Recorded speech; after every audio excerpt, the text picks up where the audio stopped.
Salam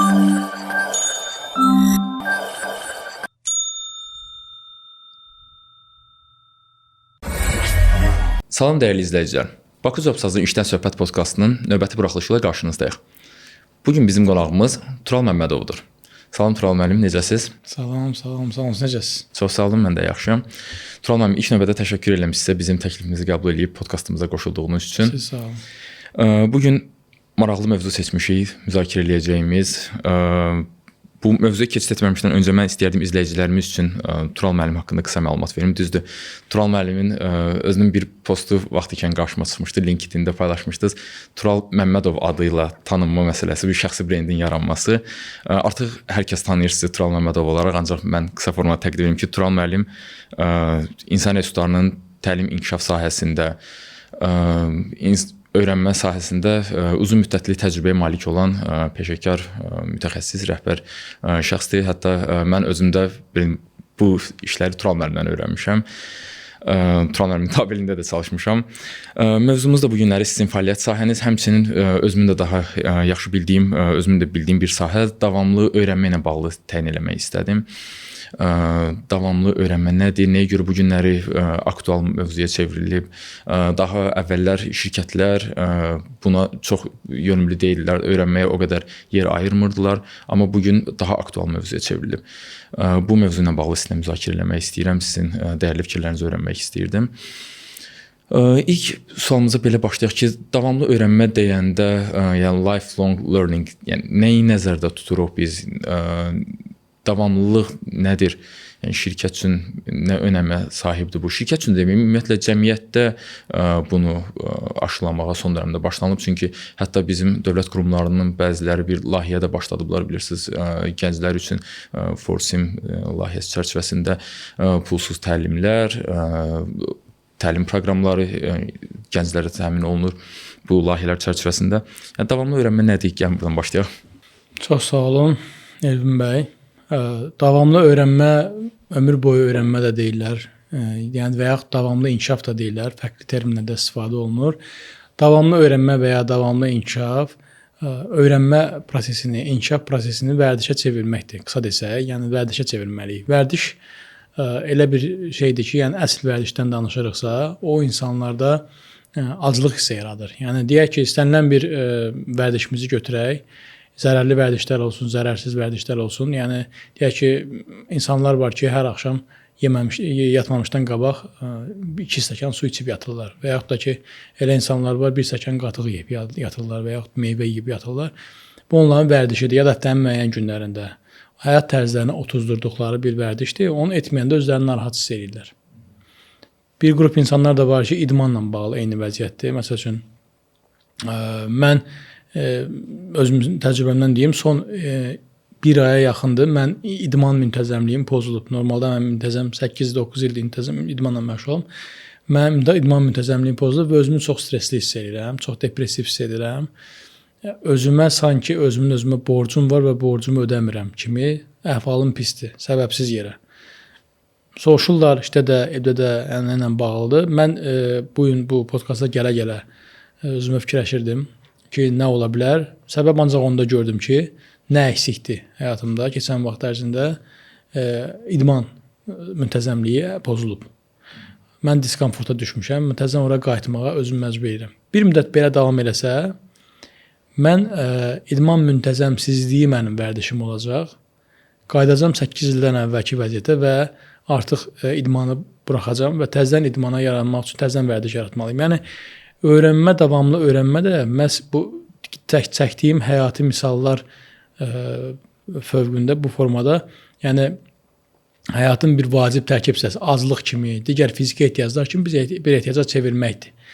Əsas məsələ elə ən çətin də budur. Yəni insanlar bunu adətən bacarmırlar ki, yəni hər hansı öyrənmə və inkişafı, oxumağı, nəsə bir gündəlik bir şey oxumağı bir vərdişə çevirsinlər. Çətin olan budur. Vərdişə çevirmək üçün bununla bağlı bir yanaşma da vardı. İndi əzbər bilmirəm. Çoxları deyir onu. Hər hansısa bir məsələni vərdişə çevirmək üçün hərəkəti, davranışı neçə dəfə təkrar eləməlisən də ya da onu öyrənmək üçün. Müəyyən təkrarlardan sonra vərdişə çevrilir. O təkrarları da eləmək üçün iradə lazımdır. Sual yaranar bilər ki, bu iradəmi niyə xərcləyim, niyə təkrarlayım, davamlı öyrənmə nə üçün lazımdır? Davamlı öyrənmə sadəcə olaraq necə ki, əksəriyyətimiz, yəni geyimdə, nə bilim, əşyalarda, saç düzümündə, hər hansı bir məsələdə modadan geri qalmaq istəmirik. Yəni indi heç kim 70-ci illərdə kim uzun bakınbord saxlamır yəqin ki. Yəni tək-tük çıxmaq, amma get-gedə o trend bəzən yaransa hər kəs onu saxlayacaq. Hər trendə uymaq. Bilik bacarıqla bağlı da. Yəni bu trendə uymaq birinci səbəb budur. Yəni niyə davamlı öyrənmə olmalı? Çünki bu trenddən geri qalmamaq üçün. Öyrənmə deyəndə suallarla yaşamaq. İndi mən bu fəlsəfəyə çox getmək istəmirəm. Hər şeyə sual vermək, davamlı özünü suallarla narahat eləmək mənasına gəlir. Hər hansı bir görüşlərdə nəsə bir söz eşidirsən, sənə tanış olmayan termin, gedib onu araşdırıb elə-belə həvəs göstərib öyrənmək özü də vərdişə xidmət edən bir şeydir də. Bu trend dediyim hər hansı bir baş verən yeniliklərdən məlumatlı olmayıb geridə qalmaq mənasında deyək. Situativ liderlikdə belə bir yanaşma var ki, işçilər 4 situasiyada olur da, motivasiya və kompetensiya baxımından. Hər ikisi yüksəkdirsə əla, motivasiya yüksək, bilik aşağıdır, problem yoxdur. O biliyi deyək ki, artırmaq olar. Yeni gələn işçilərdə adətən belə olur. Bir də var ki, motivasiya aşağıdır, bilik yüksəkdir. O da problem deyil. Motivasiyanı rəhbər deməli qaldıra bilər. Çox yüksək star, həm motivasiya, həm kompetensiya yuxarı olan işçi birdən-birə birinci situasiyaya düşür. Birinci situasiya hansı ki, mən təsvir eləmədim. Həm kompetensiya aşağıdır, həm motivasiya aşağıdır. Sual bəzən verirəm təlimdə, bu necə ola bilər? Bəziləri cavab verir fərqli variantlar, amma bunun cavabı odur ki, həmin adam öyrənməni dayandırıb, inkişafı dayandırıb və həmin şirkətə nəsə bir yeni texnikada, yeni texnologiya gəlib, yeni yanaşma gəlib, transformasiya gedir, ondan barışmır, özlərində işləmir, köhnə ənənələrlə davam edir. Hər kəs keçib deyək ki, X proqramına, bu deyir, mən hələ də Excel-də işləmək istəyirəm, hələ də Word-dən çıxa bilmir. Deyir, mən yenə də cədvəli Word-də quracam. Mən bəsit misallarla deyirəm, bunun kimi daha böyük, daha qəliz nümunələr həyatda var. Yəni ki, mən yenə də bununla işləyəcəm. Çünki bu mənim komfortumdadır, öyrənmək istəmir. Bu, davamlı öyrənmədən məhrum olmaq deməkdir. O ola bilərmi ki, yaşla da əlaqəli olsun? Çünki öyrənmənin yaşla da bəli, yaşla da əlaqəli ola bilər. Ona görə də mən onu əvvəlini vərdişdən qurdum ki, vərdişdə adətən uşaqlıqdan öyrədilir, gənclikdən öyrədilir. Misal üçün, mən bunu çəkinmədən deyirəm, mən kitab oxumaq bildiyimiz vərdişi var. Bu da öyrənmənin bir səsidir. İstənilən mövzuda, detektiv, nə bilim, şəxsi inkişaf. Kitab oxumaq vərdişini mən 2018-ci ildə qazanmışam. Mən onda 21 yaşım, 31 yaşım var. 8-də mən. 31 yaşında mən kitab oxumaq, bu biraz belə qəribə görsənir. Çünki belə normalda mən tanıdığım ətrafım əksəriyyəti 12-ci, 13-cü sinifdən 13 yaşından kitab oxuyublar. Çətin olur həm də o yaşdan sonra o vərdişi qazanmaq. Yəni 14 yaşdan sonra, amma mən onu özümə o mənada yaxşı, mənada fəxr edirəm ki, mən onu vərdişə otuzdurmuşam artıq. Gündəlik nəsə bir o açıram hansısa kitabı, arasına əlfəzin qoyuram. Haradakı dayanıb, oradan 2-3 səhifə heç olmasa, yox, 1-2 səhifə oxumayanda özümü pis edirəm. O da yenə vərdişi otuzdurmağına elə ki. Amma özümə də möcüzə gəlir ki, yəni o 31 yaşdan sonra mən onu necə qazanım? Normalda bu 15, 16, 14 yaşdan olmalıdır da. Ona görə mən də övladlarıma da deyirəm ki, indidən başlayın oxumağa da, vərdiş eləyin. Nə gəldi oxuyun, amma oxuyun. O davamlı öyrənmə vərdişi oradan yaranır. Övladlarınız demişkən, bizdə məktəb sistemi, təhsil sistemi ümumiyyətlə elə qurulub ki, mərhələli olaraq bir pilləkən kimi baxırlar. Yəni bu pilləkənin bu mərhələsini keçdik, növbəti mərhələ və universitet, magistr bu təhsili bitirəndən sonra artıq kifayətlənirik biz öyrənməklə.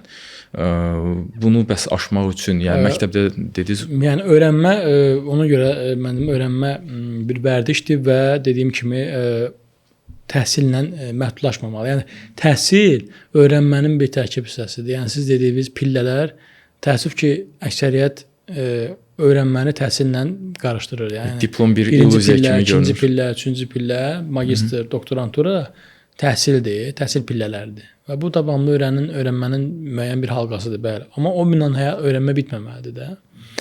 Ondan sonra kitablarla, məqalələrlə, mən adam var ki, yəni daim telefonda, başı telefonda da deyirlər, niyə sən bu qədər telefona baxırsan? Baxırsan ki, orada məqalə oxuyur. Dayanmadan. Çünki oxumayanda özünü pis hiss edir. Deməli, o vərdişi otuzdurub. Yaşla bağlı bayaq dediniz, yaş ona görə yaşla bağlı olur ki, 31-də, 41-də, 51-də hələ də vərdişi otuzduranmayıb və indi də artıq gecdir təbii ki. O özündən asılı deyil. O iradəni tapa bilmir ki, təkrarlasın. Başqa qayğılar var, ailə qayğıları var, nəvə ilə oynamaq var, bazarlıq var. Deməli maddi vəziyyət var. Bir çox qayğılar var ki, artıq gecdir də mane olur. Amma vərdiş yaranandan sonra o qayğılara baxmayaraq insan o işlə məşğul olur. Bir də bizim məktəblərdə elə təhsil sisteminə deyəndə o davamlı öyrənmə inkişafa mane olan məsələn adi kitab klubları da deyək ki, oxuma klubları bizim nə qədər məktəblərdə var ki. Oxuma klubları olmalıdır. Yəni uşaqlar bu klub bizdə məsələn təşkil edilir. Şirkətlərdə tətbiq olunur. Bu nə həvəs yadır? Yəni hər kəs gedir oxuyur, sonra gəlir oxuduğunu paylaşır. Bundan gözəl davamlı öyrənmə aləti yoxdur yəni. Qulaq hər gün nəsə bir şey eşitməlidir. Yəni deyək ki, insan resursları mütəxəssisləri ilə bağlı bir misal deyim. İnsan resursları mütəxəssisi bəlkə də biznes funksiyalarının içində ən çox davamlı öyrənməyə sadiq qalmalı olan deməli funksiyadır. Çünki o bütün digər funksiyalarla işləyir və onları daha yaxşı başa düşmək üçün onların işindən məlumatlı olmalıdır. Ancaq HR bilməli deyil. Dave Urquh'ın o sözü var idi, HR for HR itself. Yəni HR özü üçün HR olmalı deyil. HR başqaları üçün HR olmalıdır. Başqaları üçün də HR olmaq üçün deyək ki, səni bir görüşə çağırırlar, biznes partnyorsan. Yəni orada bir şey eşidirsən, MPD. MPD nədir? Qazmaçılar işlədiblər və yaxud da ki, nə bilim, marketingdə nəsə bir şey eşidirsiniz, real time marketing. Birinci dəfə də eşidirsən, faiz desək %70 onun keçəcək üzərindən ki, mənə aiddir real time marketing hər nədirsə. Yazaq real time marketing təlimi istəyir bu adam. Amma mən misal üçün görüşlərə girirdim karyeranın əvvəlki illərində. Belə bir dəftərim vardı, o da bütün terminləri yazırdım, eşitdiyim terminləri. Sonra gəlib onu araşdırdım. Qabağına da onu yazırdım mütləq. Araşdırıb telefondan baxıb bağlamırdım. Yazanda daha yaxşı yadda qalır. Bu, bayaq desəm nəyə lazımdır? Bir, mən dedim trenddən geri qalmaq. Buradan ikinci səbəb doğur. O nəyə lazımdır? Həmişə mən bunu belə deyirəm. 3-5 adam yanında danışmağa sözün olur. Davamlı öyrənmə həm də bunun üçün lazımdır. Yəni, mən daha sonra bizneslə söhbət edəndə onların bir-iki dənə abreviaturalarını onlara deyirdim. Bu daha təsirli olurdum. Onlar mənə daha sözünüz daha qüvvətli olur. Daha yaxın qəbul edirlər ki, bu da bilir nədir bu. Əks halda biraz üstdən aşağı baxmalar falan. Yəni bir epizod dedim ki, yəni bu həm də güvən verir, daha belə deyək, dünya görüşlü, daha məlumatlı danışırsan 3-5 adam yanında. Ancaq sosial şəbəkələrdə biz görürük, sosial şəbəkə necə fikirləşirsiniz ümumiyyətlə? Yəni, gücləndirir öyrənməni, yoxsa daha da zəifləşdirir, önəmsizləşdirir, belə deyim. Hamı görürsünüz LinkedIn-də postlar paylaşır, hətta indi AI çıxır və AI-dan istifadə edərək insanlar postlar yazırlar və özünkü kimi satmağa çalışırlar o formalı. Və özlərinin nələrsə öyrəndiyini, təlimlərə getdiklərini, bu formalı sertifikatlar paylaşırlar. Mən bura mövqeyim belədir ki, birinci deyəcəkdim hansı baxır sosial şəbəkə, LinkedIn-dən soruşursunuzsa, LinkedIn-də bəli, ola bilər ki, bəzi paylaşımlar fake-dir və s. Amma mən istəyərdim ki, Azərbaycan cəmiyyətinin, gənclərin %90, %95-i LinkedIn-də olsun. Başlanğıc üçün. Hamında postunu oxusun, connectionlar göndərsinlər, əlaqəyə girsinlər. Fake olan, fake olmayan, bütün postları oxusun. Orada faydasız ehtimal azdır, nəinki TikTokda, Instagramda faydasızlıq əmsalı daha çoxdur. Facebookda həmçinin. Orada da faydalı kontentlər var. Hətta TikTokda mən bilirəm var faydalı kontentlər. Demək istəyirəm ki, orada daha çox deyək ki, alıcı düşüncəsi lazımdır. Alıcı dediyim müştəri, girən adamın ki, o seçici ola bilsin. Ümumiyyətlə satışda, marketinqdə ölkələrdən ölkələrə, mədəniyyətdən mədəniyyətə customer sophistication deyirlər. Yəni müştərinin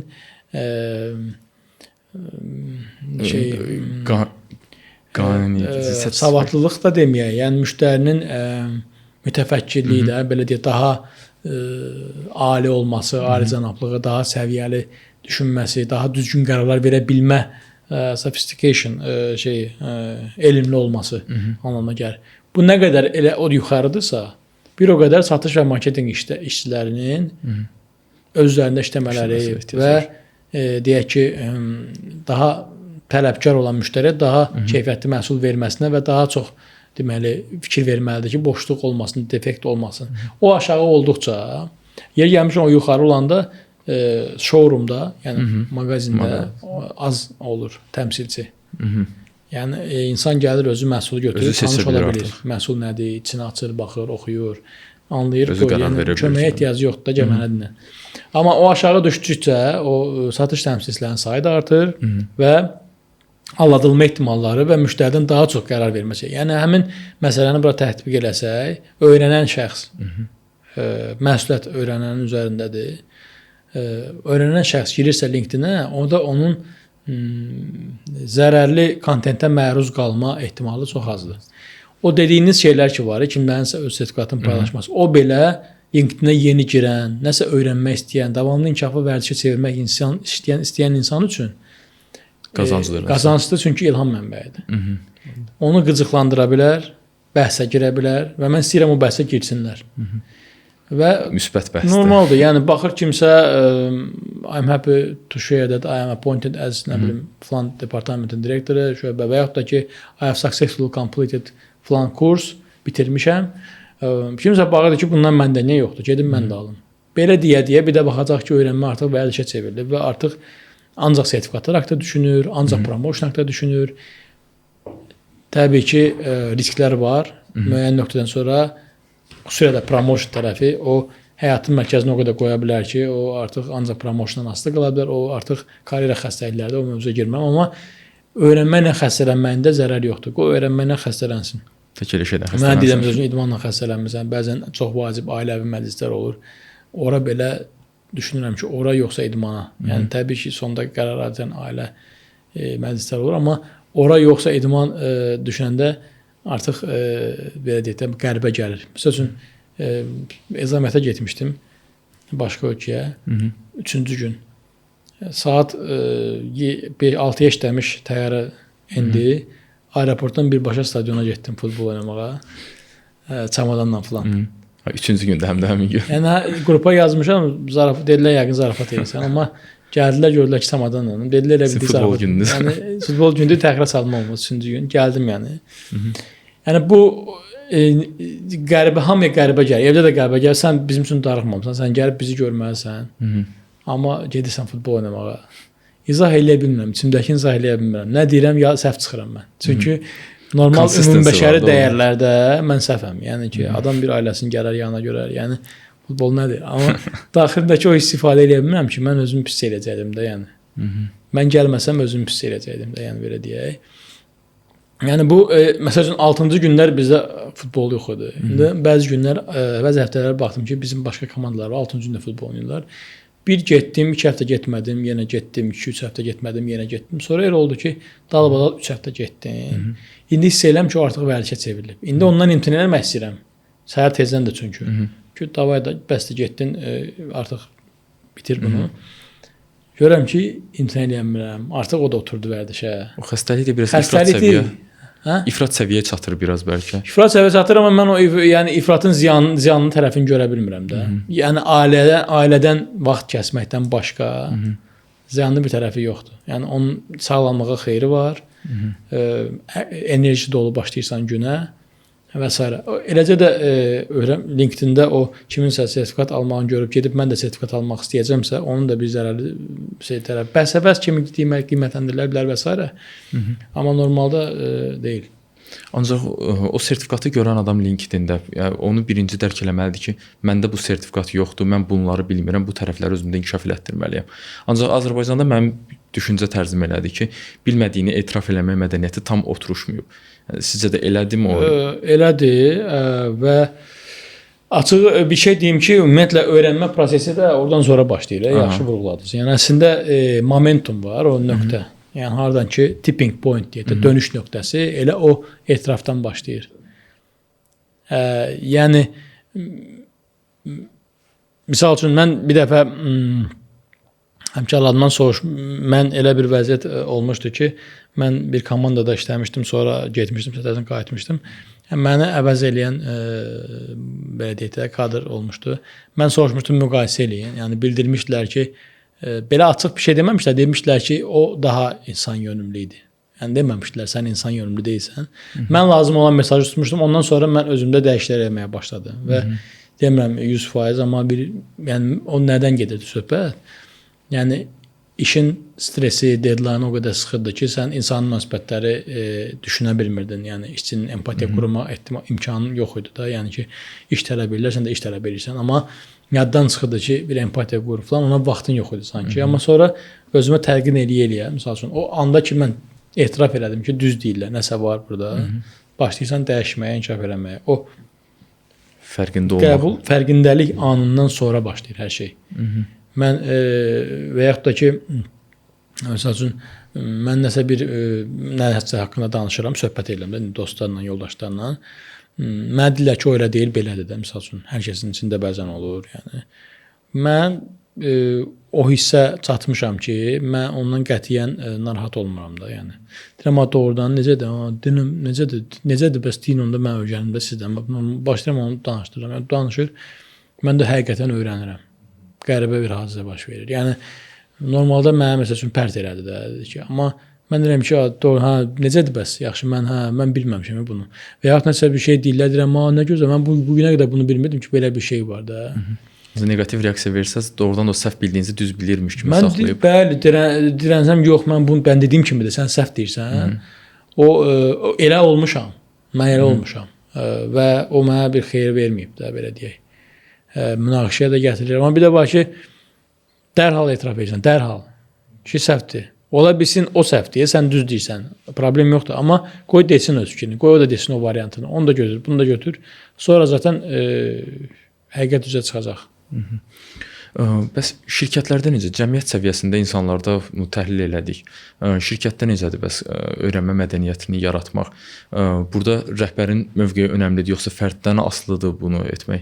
Bu mədəniyyətlə bağlı məsələdir və elə cəmiyyətdə də, şirkətdə də burada məsələ nədir? Məsuliyyət məsələsidir. Mən əvvəldə bunu deyəcəydim, unutdum. Yəni davamlı öyrənmənin kökündə məsuliyyət dayanır.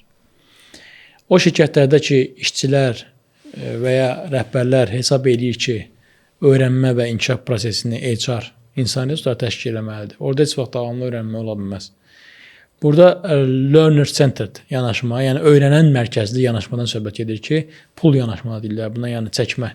Çəkilib durursan qıraqda, öyrənmə mütəxəssisi, insani resurslar mütəxəssisi və deyirsən, bəyan edirsən açıq-aşkar ki, öyrənmənin məsuliyyəti tamamən işçi və maksimum onun xətti rəhbərinin məsuliyyətidir. İşçinin birinci, ikinci də onun xətti rəhbərinin. Ancaq bir şey mənim diqqətimi çəkdi ki, şirkətdə bu günə qədər olan, mən nümunələr bir şirkətdəyim, həmin şirkətdə öyrənmə mədəniyyəti eyni işçilərdir. Yəni 2015-də də eyni işçilər idi, bu gün də eyni işçilər. Demək olar ki, böyük əksəriyyəti. Ancaq əvvəl öyrənmə mədəniyyəti həmin şirkətdə tam deyildi. Ancaq işçi kollektivi dəyişməz. Bu gün həmin insanlar öyrənməyə yönümlüdürlər. Bu necə olur? Təbii ki, yəni mədəniyyət və düşüncə tərzi dəyişilməz deyil. Yəni dəyişilə bilən şeylərdir. Sadəcə mən birinci fundamental prinsipləri dedim ki, yəni bu necə işləyir? Bu məsuliyyətlə işləyir. Məsuliyyəti təqdim edə bildinsə işləyəcək. Təqdim edə bilmədinsə olduğu kimi mənim işçilərim, rəhbərlərim özü məsuliyyət götürmək istəmir. Mən onları push eləməliyəm, yanaşmasından gedib daima onların təlim ehtiyaclarını sən tərtib edəcəksənsə, insan resurslar olaraq və yaxud da ki, gətirib qabaqlarına hazır proqram qoyasan və yaxud da ki, sən bu təlimə mütləq getməlisən, gəl qol çək, bu təlimə mütləq getməlisən, bu proqramı keçməsən sənə cəza tədbir görəcək, təzyiq bəzi qanunverici təlimlərin çıxma şərtlərində, yəni könüllü təlimləri belə məcburi qılan, məcburi edən öyrənmə mütəxəssisləri var və yaxud da ki, insan resurslar mütəxəssisləri var. Bu səhv yanaşmadır. Ağrılı olsa da, çətin olsa da siz dediyiniz kimi müxtəlif alətlər var ki, o alətlərlə öyrənmə mədəniyyətini təlqin, təşviq eləmək olar. Misal üçün, öyrəşiblər deyək ki, sizdə mədəniyyət öyrənmə yönümlü deyil. İşçilər, rəhbərlər öyrəşiblər ki, HR olan yerinə hər şey eləyəcək. Birdən-birə radikal dəyişikliyə getmək lazımdır. HR hər şey kəsməlidir onları. Yəni, işçi özü, rəhbər özü heç bir, deyək ki, təşəbbüs göstərməsə, HR da heç bir təşəbbüs göstərməməlidir. O mədəniyyətin başlanğıcı oradandır. Bir. İkinci, awareness-la bağlı bildiyimiz müxtəlif newsletterlər, bukletlər, memolar, e-maillər, divara yapışdırılan belə deyək, plakatlar, gamification alətləri, yəni oyunlar vasitəsilə yarış təşkil etmək, məsəl üçün 3 kitab oxuyana 5 xal veririk, 3 təlimə gedənə 10 xal veririk. Xallarla sonra online marketplace-də nəsə ala bilərlər və s. Bunlarla təşviq eləmək olar. Yəni bu ikinci HR-ın elə biləcəyi. Yəni bir hər şey kəsirəm radikal. Səndən də təşəbbüs gəlmirsə, məndən də yoxdur arkadaş. Yəni sizdən gəlməlidir ki, mən də onu eləyim. Sən nəsə məndən istə ki, mən onu verim. Yəni mən özüm sənə gətirib təklif eləməli deyiləm. Push eləməli deyiləm. Üçüncü, biz bu öyrənmə və inkişafın nəticələrini bağlamalıyıq bir sıra insan resursları idarə edilməsindən, istedadların idarə edilməsindən bağlı karyera qərarlarına. Ki, o birinci addımın nəticəsi olsun. Hansı ki, radikal kəsmənin nəticəsi olsun. Necə? Mən heç bir təşəbbüs eləmirəm. İşçinin özündən təşəbbüs gəlməyincə, işçinin özündən nə vaxt təşəbbüs gələ bilər? Doğrudan da öyrənmə boşluğunu hiss edir ki, bunu boşluğunu hiss edir bir, o dördüncü addım kimi onu deyəcəkdim. Yəni, awareness yaratmaq. Ki, o həqiqətən də o assessmentlər verə bilərsən, self assessmentlər, o dördüncü onu deyəcəkdim ki, yəni onlara özünün qiymətləndirsin və bir də o görəcək ki, o öz üzərində işləmirsə, inkişaf etmirsə, öyrənmirsə, ona heç nə etmirlər. Kariyer artımı barədə ümumiyyətlə heç bir promotion yoxdur, maaş artımı yoxdur, belə deyək də, heç bir layihələrə dəvət olunmur. Yavaş-yavaş şirkətdən çıxmağa doğru gedir də, belə deyək. Hər şeydən kənarda qalıb. Redundant olacaq, qalıq. Onun üçün o artıq və digər həmkarlar isə gedir qabağa. Karyerada, layihələrdə və digər motivasiyada o onlarla söhbət edir. Deyir, nə məsələdir? Bu yayılır, yəni virus kimi. O bildirir ki, yəni sən, bax, mən falan təlimə getdim və yaxud da elə bayaq dediyiniz kimi LinkedIn-də görür. Onda gəlir insan restoranın üstünə, deyir, hə, salam əleykum. Buyurun. Deyir, bəs mən əvvəl təlimlər olurdu, nə oldu, baxır, vaxtlar olmur. Deyir, əvvəl biz özümüz sizi bu şey, indi sizdən ehtiyac yoxdur, biz də eləmirik. Bəs mən nə edə bilərəm? Budur, deyir, bizim kataloqumuz, bu bizim onlayn. Gəlirik, 4 addım bayaq demişdim, 5-ci addıma ki, insan resursları öyrənmə və inkişaf mütəxəssisində bu korporativ öyrənmə mühitinin inkişaf etməsində vəzifəsi o öyrənmək üçün lazım olan alətləri yerli yerinə qoymaq. Yəni, kataloqlarda təlimlərim yazılmaq üçün yerində olacaq. Hazır təlimçim yerindədir, keyfiyyətli, yüksək səviyyəli. Onlayn təlimlərim LMS-dədir, portaldadır. Kitablarım kitabxanadadır. Başqa nə alətləri var? Deyək ki, Coursera lisenziyam var, kifayət qədər. Yəni, nə bilim, başqa micro-learning alətləri var. Deyək ki, bite-sized learninglər var, master-klasslar var. Hər şeyim, yəni, ekosistemi yaratmışam, learning ekosistemi. Deyək ki, şey var, lessons learned var, knowledge managementin tərkib hissəsi, bu öyrənilmiş dərslər kataloqum var. Oradan gedib şirkətin qarşılaşdığı keçmiş layihə problemləri və s. Həmçinin də bəzi şirkətlərdə var, şirkət daxili könüllülük layihələri. Mən yerli şirkətlərdə görməmişəm. Yəni bu söhbət şirkət könüllülüklərindən getmir. Yəni bu daxildə belə bir könüllülük təşəbbüsləri olur. Layihələr olur. Bəzən layihələrə free sərbəst işçi qüvvəsi lazım olur. Heç bir şöbədən xahiş eləmədən belə bir platforma olur. İşçilər özlərini free kimi ora bəyan edirlər. Könüllü kimi. Yəni fəaliyyətlər nədə ibarət? Moderatorluq eləyirlər həmin təlim proseslərində? Yox, onlar məsəl üçün portala girirlər, özləri haqqında məlumat daxil edirlər ki, mən Tural Məmmədov, mən yaxşı projekt koordinatorluğu bacarıram, mən yaxşı məktub yazıram və mən layihələr üçün available-am. Kim istəyir məni cəlb eləsin. Öz rəhbərimdən özüm həll edəcəm. İşdən sonra işləyəcəm, məsafədən işləyəcəm. Bunların hamısını orada qeyd edir şərtləri. Günümün neçə vaxtını ayıra bilərəm. Öz layihəsi üçün işçi qəbul axtaran, sonra da əcəl, çevik işləyən təşkilatlar bu yöntəmdən istifadə edirlər. Resurs allocate edəndə, resurs axtaranda girib həmin platformadan sərbəst olan, available olan kadrlara sorğu göndərirlər. Onlar da qəbul edirlər və onlar onun layihəsinə daxil olurlar. Əvəzsiz könüllü formada. Nəticədə nə qazanırlar? Onlar o layihədə öyrənirlər. Bu da öyrənmənin müasir alətlərindən biridir. Bizim yerli şirkətdə belə bir praktikanın şahidi olmamışam. Yəni bu da mən 5-ci addım olaraq bu da alətlərdən biri kimi yerindədirsə, oradan da mexanizmi qurmuşam ki, karyera, talant qərarları öyrənmədən gedir. Burada avtomatik imkanı yoxdur ki, öyrənən şəxsdə, yəni işçidə öyrənmə prosesinin davamlı inkişafa məsuliyyət yaranmasın. Bəzi şirkətlərdə belə bir şey var ki, təlim var, inkişaf yoxdur. Ümumiyyətlə bu bir paradoks var da, təlim var, inkişaf yoxdur. Bunun səbəbi nədir? Yəni inkişaf eləyə bilməməsi səbəbi nədir insanların? İnsan demək şirkətin səbəbi. Onun çox səbəb ola bilər. Şirkətin inkişaf edə bilməməsi. Aha, şirkətdə yəni insan inkişaf eləmirsə, yəni şirkət deməli o qabağa getmir. Bizim yəni iki aspektdən baxmalı. Yəni təlim və inkişaf sözü əslində learning and development təlim və inkişaf deyil də, yəqin ki, bilənlər öyrənmə və inkişafdır. Bəli. O da demək ki, təlim onun bir parçasıdır. Bayaq dediyimiz kimi, yəni təhsil də onun bir parçasıdır. Təhsil ayrıdır, təlim ayrıdır da, təbii ki. Və təhsil və təlim ikisi də birlikdə öyrənmə və inkişafında başqa tərkib hissələr də var. Bu deməkdir ki, sən inkişaf yolunu düz seçməmisən. Birinci səbəb, bunun göstəricisi odur. Təlimə getmisənsə, inkişaf baş verməyibsə, deməli ya metodu səhv seçmisən. Təlimə getməli deyildin deməli, başqa cür öyrənməliydin. Bayaq sadaladığımız metodlarla.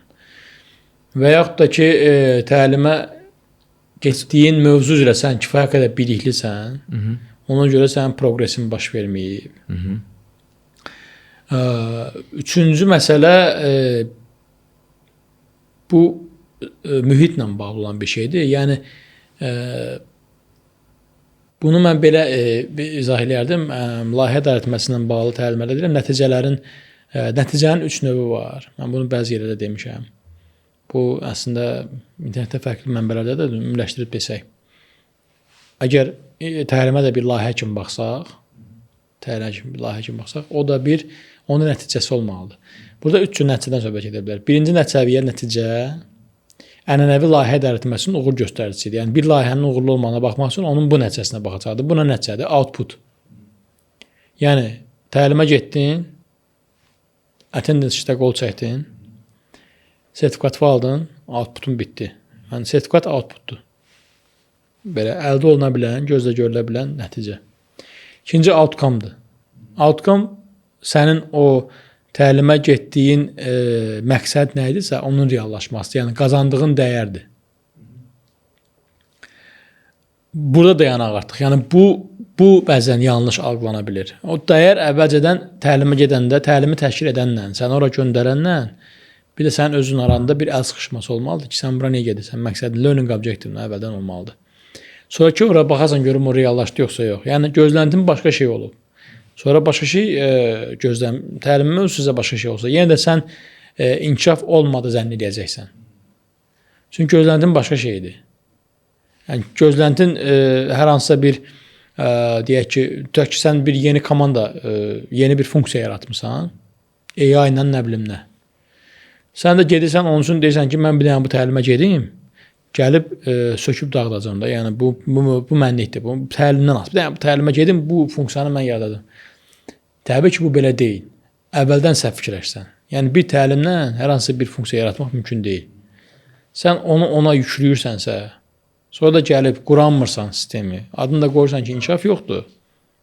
Bu səhvdir. Ona görə mühit amillər dedim ki, o dəyərin reallaşması, outcome-ın reallaşması heç də həmişə layihənin özündən asılı olmur. Layihə bitir, outputunu ortaya qoyur. Outcome-ın və yaxud dəyərin reallaşması üçün mühit amilləri yerində olmalıdır. Deyək ki, o şöbəyə, o funksiya rəhbərliyi edən rəhbər normal olmalıdır. O funksiyanı yaradan CEO lazımı maliyyə dəstəyi ayırmalıdır. Satın alma o işi görülməsi lazım. Bir çox ekosistem elementləri olmalıdır ki, o deyək ki, gözlənti özünü doğrulsun yaratsın. Yəni dəyər təkcə o aktivitenin, fəaliyyətin özü ilə formalaşmağını gözləyirsənsə, nəticəyə gəlirsən ki, inkişaf yoxdur. Yəni bir də üçüncü səviyyə var. O düzdür, təlimlərə o qədər əlaqəsi yoxdur. Experience səviyyəsidir. Artıq user experience dediyimiz nəticə experience ilə ölçülür. Yəni ola bilsin ki, sertifikat da var. Bilik də lazım, dəyəri qazanıb, istədiyin eləyə bilmirsən təlimdən sonra, inkişaf da var. Amma təcrübə, təəssürat, daha doğrusu bizim dilə təəssürat kimi daha yaxşı tərcümə olunur, experience. User experience, istifadəçi təəssüratları. Təcrübələri deyirlər bəzən, işçi təcrübələri deyirlər, işçi istifadəçi təcrübələri. Mən buna razılaşmıram, bu təəssüratları olmalıdır. Təəssürat bizim dildə daha uyğun gəlir. O təəssürat artıq bütün hər şeyin mix qarışığıdır. Yəni, onun bir qanunu odur ki, sən o təəssüratı yüksəltməlisən, maksimallaşdırmalısan. Əks halda rəqabəti udacaqsan. Yəni ikimiz də bir təlimə gedək, Power BI təliminə. İkimiz də sertifikat alaq. İkimiz də gələk sonra o reportu qəşəng dashboardu yarada bilərik. Amma istənilən halda ikimizdən birimiz keçdiyimiz təlimi dostlarımıza tövsiyə edəcəyik, birimiz etməyəcəyik. Səbəb soruşanda deyirsən ki, mən nəsə açmadı mən. Vibe-ımı, nəsə ətraf mühitimi. Yəni xidmət sektorunda xüsusilə bu son vaxtlar vacib olub da. Yəni mövzudan kənarlaşmayaq. Yəni bu təlim var, inkişaf yoxdur. Nəticə aspektindən mən əsaslandırdım. Digər bir də variant təlim var, təşkilati inkişaf yoxdur deyirsənsə. O ümumiyyətlə əlaqəsizdir. Çünki yüzlərlə nümunə var və ola bilər və təbiidir və normaldır ki, təlim var, təşkilati inkişaf yoxdur. Çünki təşkilati inkişaf təlimdən başqa onlarla, digər faktorlarla ölçülür. Diqqətimi çəkən nüans psixoloji təhlükəsizlik məsələsidir ki, yəni bütün iş mühitində psixoloji təhlükəsizlik olmalıdır. Və insan öyrəndiklərini tətbiq etmək üçün də o mühit olmalıdır şirkətdə. Psixoloji təhlükəsizlik bu baxımdan baxırdım ki, yəni təşkilati inkişafa da təsir göstərə bilər. İnsan öyrəndiklərini tətbiq eləmirsə şirkətdə o mühit də yoxdursa, inkişaf da getməyəcək. Psixoloji təhlükəsizlik çox vacib məqama toxundun. Psixoloji təhlükəsizlik belə dinləyənlər üçün deyək, dediyin sözə görə, açıqladığın fikrə görə deyək ki, təqibə məruz qalmamaq deməkdir. Yəni rahat, qorxmayasan, nəyisə deyəndə fikirləri ver. Bunlardan biri elə bayaq dediyimiz o bilmədiyi etiraf eləməkdir. Psixoloji təhlükəsizlik birbaşa təsir edir. Ona görə də psixoloji təhlükəsizlik buradan davamlı öyrənməyə dəstək və ya mane ola bilər. Yəni hər kəs sual verməyə qorxmursa, bilmədiyini etiraf etməyə qorxmursa, deməli psixoloji təhlükəsizlik var, deməli inkişaf var, davamlı öyrənmə var. 2, psixoloji təhlükəsizlik həm də feedback mədəniyyətini inkişaf etdirir. Yəni mən rəhbərimə, iş yoldaşıma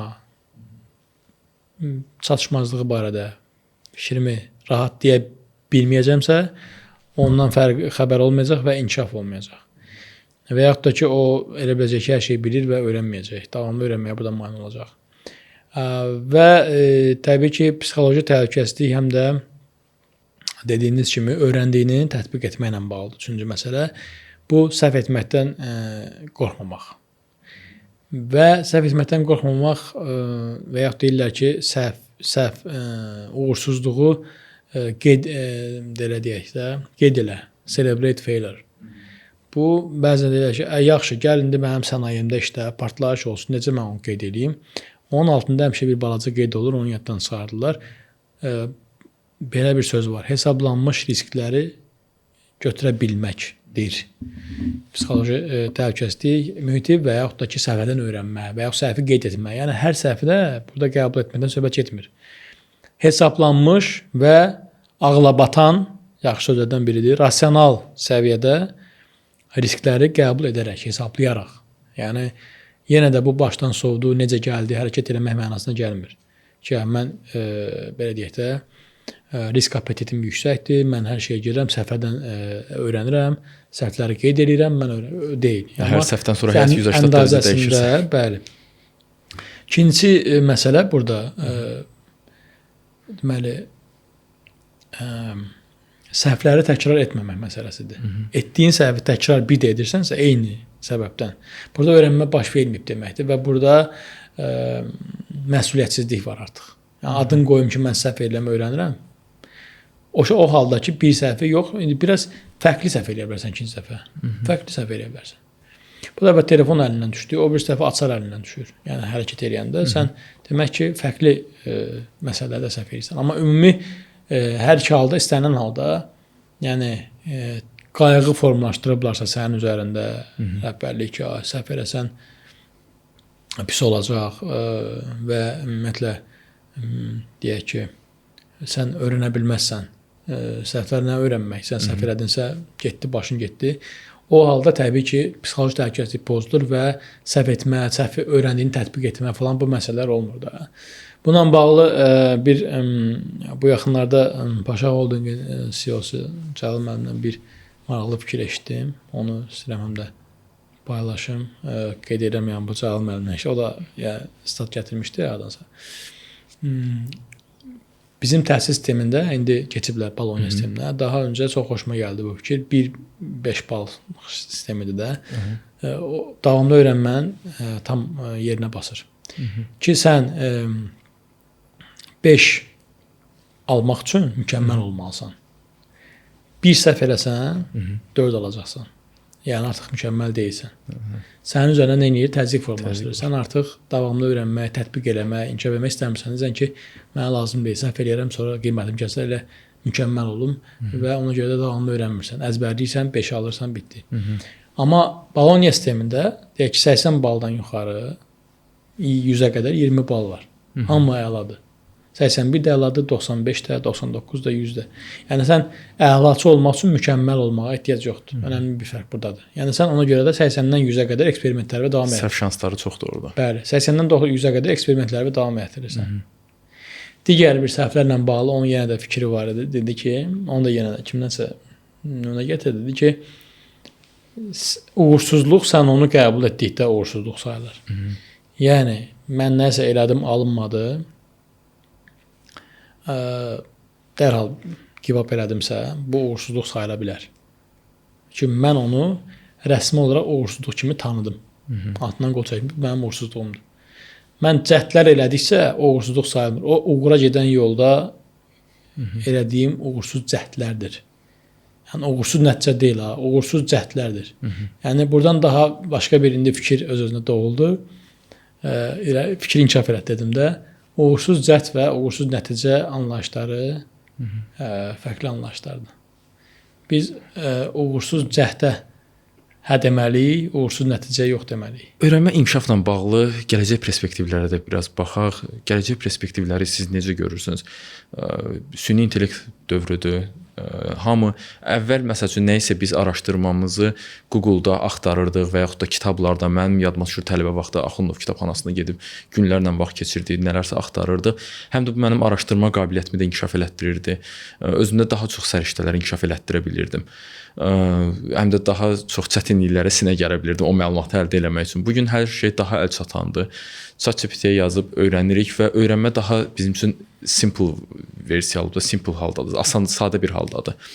Bu öyrənmənin qarşısını ala bilərmi gələcəkdə? Öyrənmə inkişaf perspektivləri deyəndə təbii ki, ağla gəlir ki, süni zəka, machine learning, yəni maşın öyrənməsi kimi texnologiyaların və ya rəqəmsal əkiz istehsalatdan danışırıqsa, digital twin, bunun öyrənmə və inkişaf tətbiqindən danışa bilərik. Bunlar sadəcə öyrənmə prosesini asanlaşdırır və sürəti artırır. Yəni istənilən halda yenə də bayaq dediyimiz davamlı öyrənmənin mərkəzində dayanan insanın, öyrənənin məsuliyyətini azaltmır və yox eləmir. Məsuliyyət yenə də qüvvədə qalır. Sadəcə bizim prosesimizi biraz yüngülləşdirir və asanlaşdırır. Yəni mən əvvəl Google-da axtarırdımsa, indi bir AI-dan müəyyən bir bayaq bir söz dediniz, AI-yə yazırsa ChatGPT-yə yazıb öyrənirəm. Yox, ChatGPT-yə yazıram. Yenə də burada bir incə söz oyunu oynayaq. ChatGPT yazıb öyrənmirəm. ChatGPT yazıb məlumat alıram.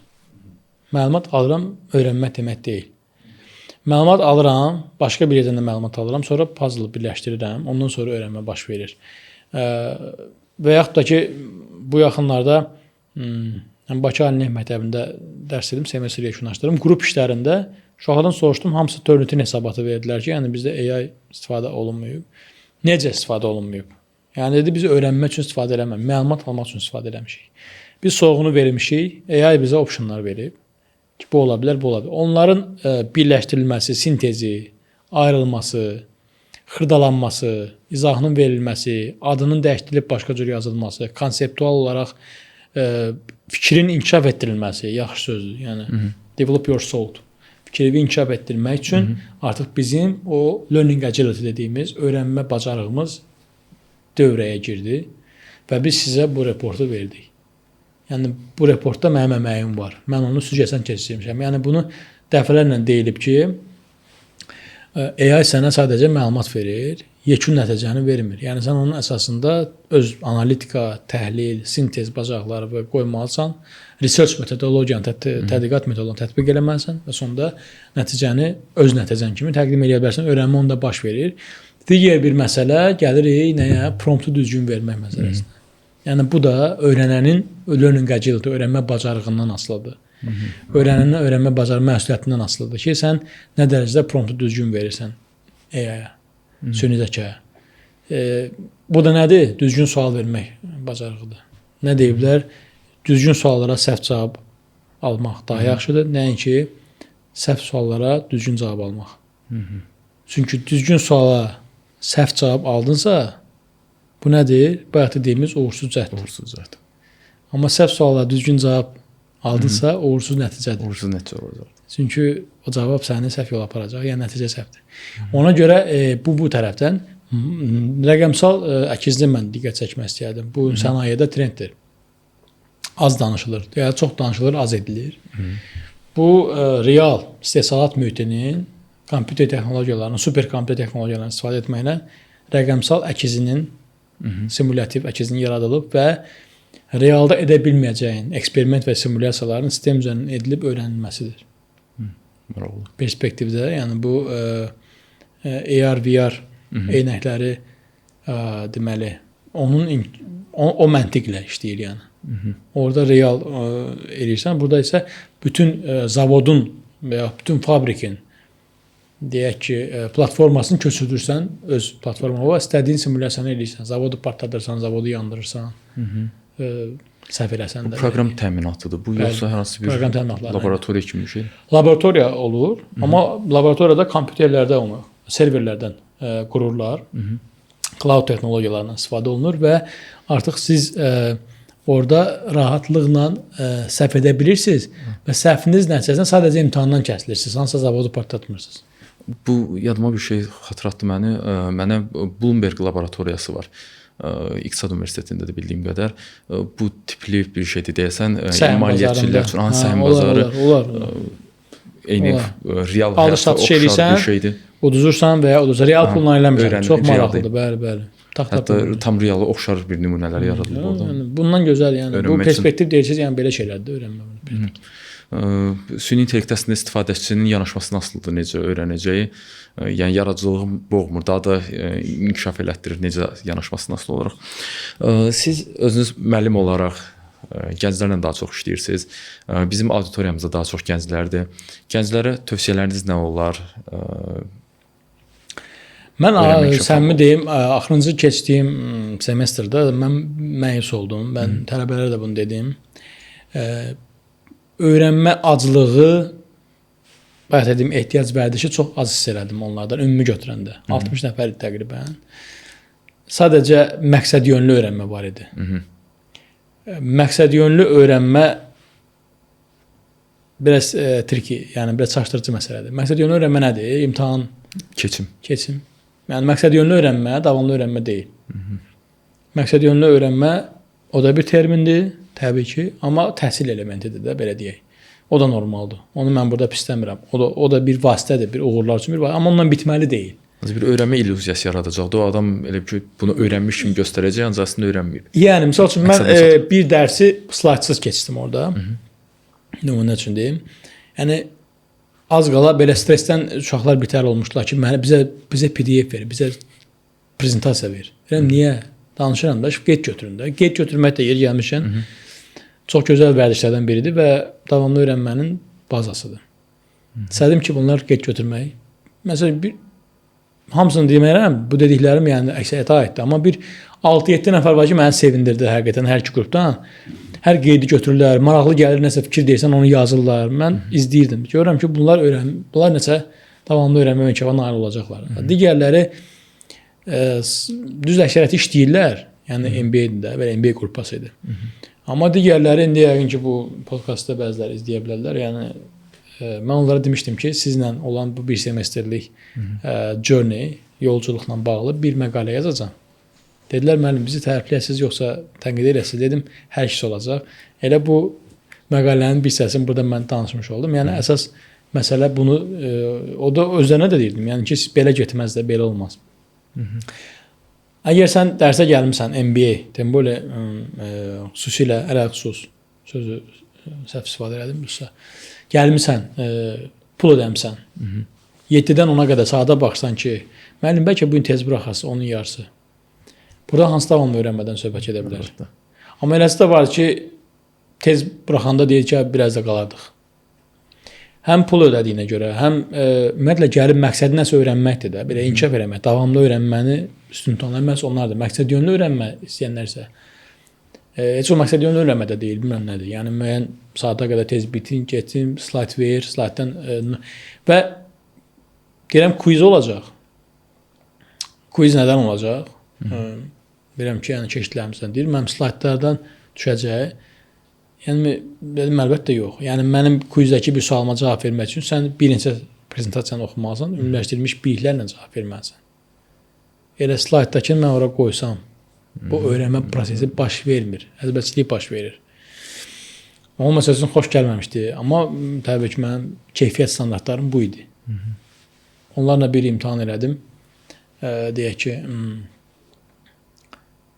case study, open book elədim. Hər şeydən istifadə edə bilərsiniz. Telefon, kitab. Amma yenə cavab vermək çətinlik çəkirlər. Çünki onlardan bir şey çıxarda bilməzsən. Mən soruşmuram. Deyək ki, HR-ın nə bilim, işə qəbulun funksiyaları hansılardır? Onu tapacaq, yazacaq. Amma mən elə bir şey soruşuram. Mən soruşuram ki, burada John nə etməli idi?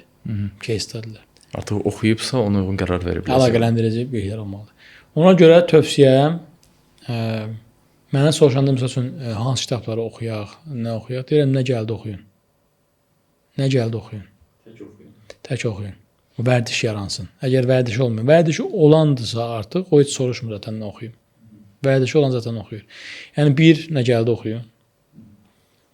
2, bir-birindən sertifikasiya, kvalifikasiya mövzusunda bəhsə girməkdə problem yoxdur, bəhsə girə bilərlər. Amma xəstəlik səviyyəsinə çatmayacaq dərəcədə. Yəni sağlam rəqabət, bəli, sağlam rəqabət məsələsi, bəli. Bir-birinə mütləq sağlam rəqabətə girməlidirlər. Və bilmədiyini etiraf eləməyi tövsiyə edirəm. Sənə situasiyada. Çünki oradan başlayır davam verirəm. Çox sağ olun cavaba görə. Tural müəllim, sizə verməyimizi gözlədiyiniz, ancaq vermədiyim hansısa bir sual var idimi? Bu mövzuda yox demək olar ki. Başqa hansı mövzuda? Mövzumuz davamlı öyrənməkdir, ona görə. Başqa o qədər mövzudan danışacağıq. Çox sağ olun Tural bəy, gəldiyiniz üçün təkrar. Mən başlıqda da qeyd eləmişdim ki, öyrənməklə bağlı, öyrənmə inkişaf prosesləri ilə bağlı mən sizdən öyrənmişəm prosesləri, işi necə görməyi. Hətta bu podkast müddətində belə yeni biliklər öyrəndim, özümdə təhlil elədim həmin bilikləri. Təşəkkür edirəm sizə təkrar iştirak etdiyiniz üçün. İzləyicilərimizə də təşəkkür edirəm bizi izlədiyi üçün. Hər hansısa rəyiniz, fikirləriniz varsa bizimlə şərh bölməsində bölüşə bilərsiniz. Diqqətiniz üçün təşəkkürlər. Sağ olun.